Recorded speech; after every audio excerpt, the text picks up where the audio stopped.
الشيطان الرجيم.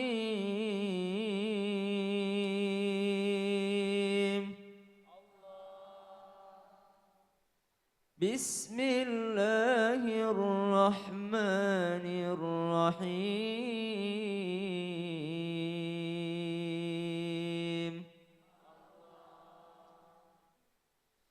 وإذ تأذن ربكم لئن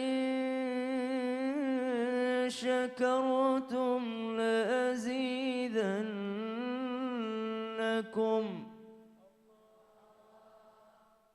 ولئن كفرتم إن عذابي لشديد.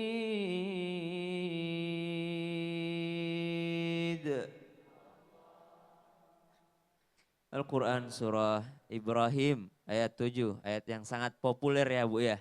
Hampir semua ibu-ibu di sini hafal ya Bu ya. La in syakartum. Sambungannya apa lagi? Inna. Nah itu saya bilang populer banget ayat ini. Wa idz ta'adzana rabbukum la in syakartum la azidannakum wa la in kafartum inna adzabi lasyadid. Kalau kita sering dengar terjemahannya kurang lebih la in syakartum la azidannakum. Jikalau kalian bersyukur maka Allah akan tambahkan gitu ya. La azidannakum wa la in kafartum inna adzabi lasyadid. Akan tetapi kalau kalian tidak bersyukur atau bahasa ininya kufur, kalau kalian kufur nikmat Allah, inna adzabi lasyadid, maka ketahuilah sesungguhnya azabku sangatlah pedih. Kira-kira seperti itu ya Bu ya, yang sering kita dengar terjemahannya ya. Tapi kisah di balik ayat ini ternyata dari ayat sebelumnya dan ayat setelahnya bahwasanya ini adalah ayat isi khutbah Nabi Musa alaihissalam untuk kaumnya ketika Nabi Musa dan kaumnya telah berhasil lolos dari kejaran Firaun. Setelah Nabi Musa membelah lautan, Nabi Musa lari bersama kaumnya yang mengikuti agama Nabi Musa, agama Allah.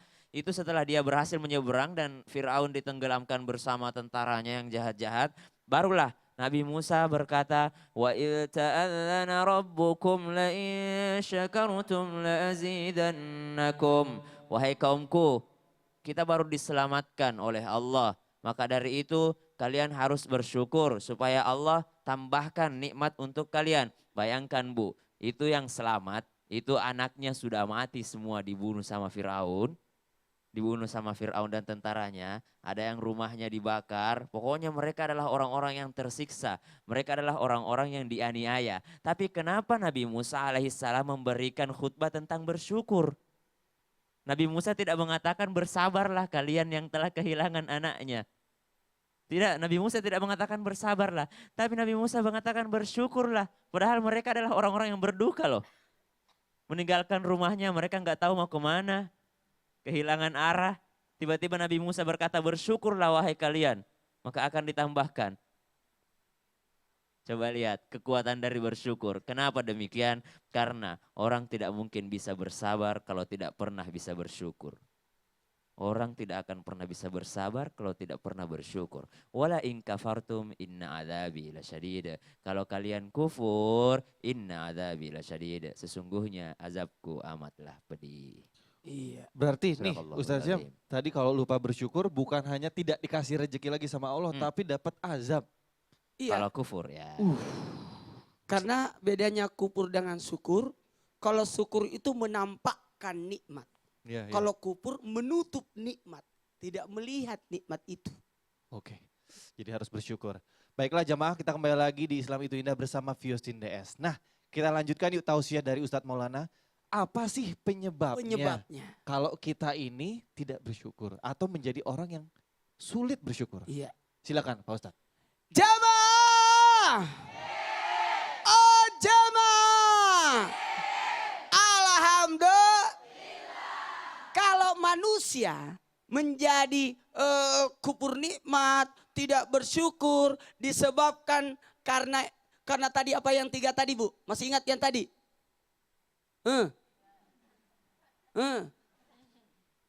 Sibuk membayangkan, melupakan yang dirasakan. Apa tadi yang kedua lagi? Yang dinikmati orang, tapi yang dia dapat dia lupakan. Yang ketiga apa lagi Bu?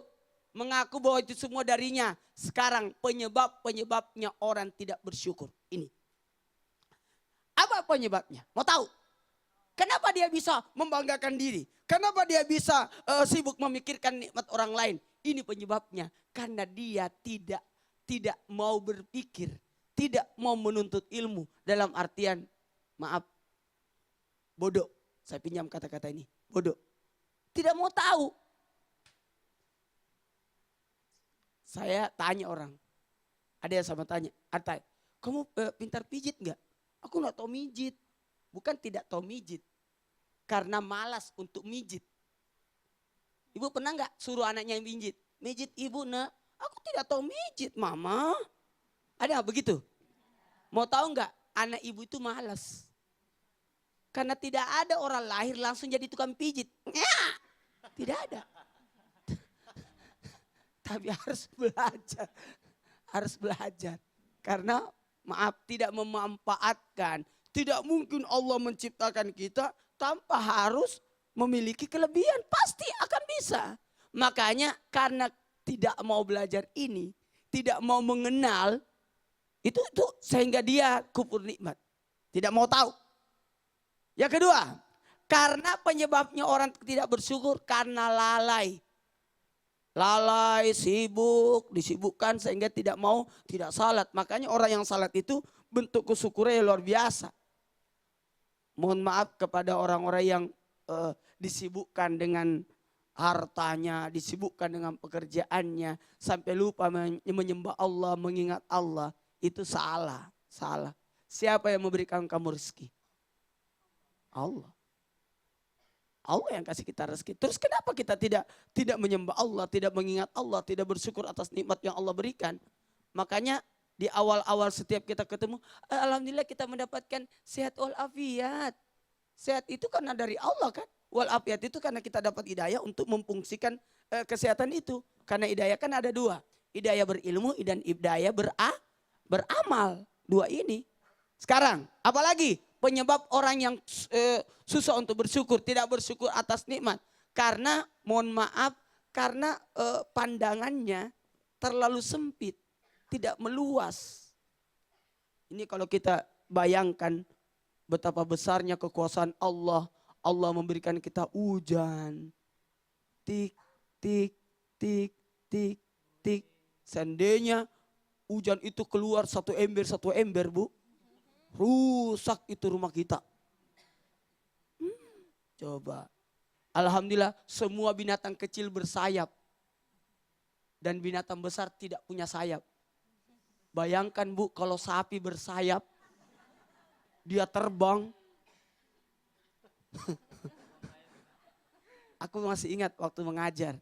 Aku pergi mengajar naik motor. Kan saya kalau waktu di Mangkura, di Makassar itu ngajar naik motor. Ada anak, kalau saya naik motor, lihat anak-anak yang mau pulang, kalau saya searah, ikut, kita searah, ayo saya antar kamu. Pas pulang, tiba-tiba ada burung yang terbang, terus mengeluarkan kotorannya sampai ke baju saya. Cik. Saya berkata, alhamdulillah. Kata murid saya, ngapain bilang alhamdulillah? Dapat kotoran? Alhamdulillah cuma burung yang bisa terbang. Bayangkan kalau kambing yang terbang. Tut.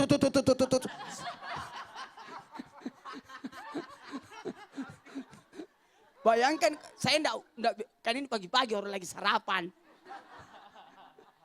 Itu kan, enggak usah jauh-jauh deh tubuh kita. Nih, satu, hidung di sini dekat dengan mulut kan. Jadi pada saat kita mau makan disensor. Bau, enggak dimakan kan. Bayangkan kalau hidung itu disimpan di sini, setengah mati belok. Iya benar Ustaz. Iya benar. Dan hidung di sini. Bau yang busuk di mana? Saling membelakangi. Kebayang kalau hidungnya itu di sini. Makanya harus bersyukur ya Pak Ustaz. Pas pup, Waduh. Kalau kambing terbang, duk. Dihitung Pak. Gak usah. Oke. Jangan diperpanjang. Jangan diperpanjang. Soalnya itu gak enak. Tapi kalau yang kena kayak seperti itu kayak tadi ada kotoran, maaf nih ya. Harus bersyukur juga maksudnya. Aku bersyukur karena melihat nikmat Allah begitu besar. Nih, Alhamdulillah. ibu-ibu juga mungkin di rumah, hujan turun. Aduh, hujan. Enggak boleh mengeluh. Banyak orang butuh hujan. Nah. Kenapa panas, panas, panas? Kalau dingin, dinginnya. Apa maumu? Iya benar. Nah, ini kira-kira Andy, kita tanya Andy. Andy pernah nggak punya pengalaman nggak bersyukur, lupa bersyukur? Iya. Lupa sadar diri nih. Sering. Sering, masih sekolah? Masih. Mungkin lupa bawa pulpen, pinjam pulpen dong. Wah thank you ya, kamu baik banget. Untung ada kamu. Pernah sih, cuman nggak bilang makasih dulu. Tidak digolongkan orang yang bersyukur, orang yang tidak berterima kasih. Harus pintar berterima kasih. Coba Iya, Ustaz. terima kasihnya gimana? Terima kasih. Ya. Makna terima kasih coba. Terima. Kasih. Terima kasih. Lah, Coba. Bener ya, bener Pak Ustadz, bener loh. Terima kasih. Coba lagi. Terima. Simpan deh. Jangan, terima simpan kalau itu. Terima kasih. terima kasih. Kalau Anda diberi, jangan cuma ambil sendiri, Kasih tapi lagi berikan sama kembali orang. kepada orang. Oh Gitu. gitu maksudnya. Kalau Zora, kita tanya nih, Zora pernah punya pengalaman nggak lupa berterima kasih, lupa bersyukur? Lupa bersyukur mungkin ya. Lupa bersyukur. Contoh misalnya ke lokasi syuting terlambat naik ojek. Wah terima kasih untung ada supir ojek nih. Padahal itu bantuan dari Allah Subhanahu Wa Taala. Contoh pengalaman mungkin dari Zora. Kalau misalnya nih sesuai kerjaan ya, misalnya syuting, kadang-kadang kan kita dikasih judul panjang gitu. Tuh kalau suka mengeluh, kayak misalnya aduh apa pingin liburan, pingin ini, aduh callingan jam segini itu kan mengeluh terus. Padahal begitu mengeluh tiba-tiba produksinya di stop, aduh kapannya syuting lagi gitu. Padahal begitu dapat panjang pengen liburan Zora, Pengen banyak orang iya. artis lain aduh pengen nih syuting. Iya, Iya. itu. Iya. Lebih baik sibuk karena banyak kerjaan daripada sibuk menunggu kerjaan. Iya benar Pak Ustadz. Betul. Iya. Jadi tidak pernah mengeluh. Ibu, pernah nggak ibu-ibu mengeluh sama suami? Aduh capek ini, capek. Padahal banyak bu orang tidak punya suami. Suami macam apa nih tidak ada guna-gunanya. Padahal anaknya 12. Bukankah itu sudah berguna? Iya benar Pak Ustadz. Tidak pernah memikirkan nikmat begitu banyak suami. Suaminya datang, kenapa cepat pulang? Lambat pulang, kenapa lama pulang? Tidak pulang-pulang suaminya, kenapa tidak balik-balik? Sekalinya suaminya tinggal di rumah tidak keluar-keluar, kenapa tidak pergi-pergi? Apa mau Iya benar.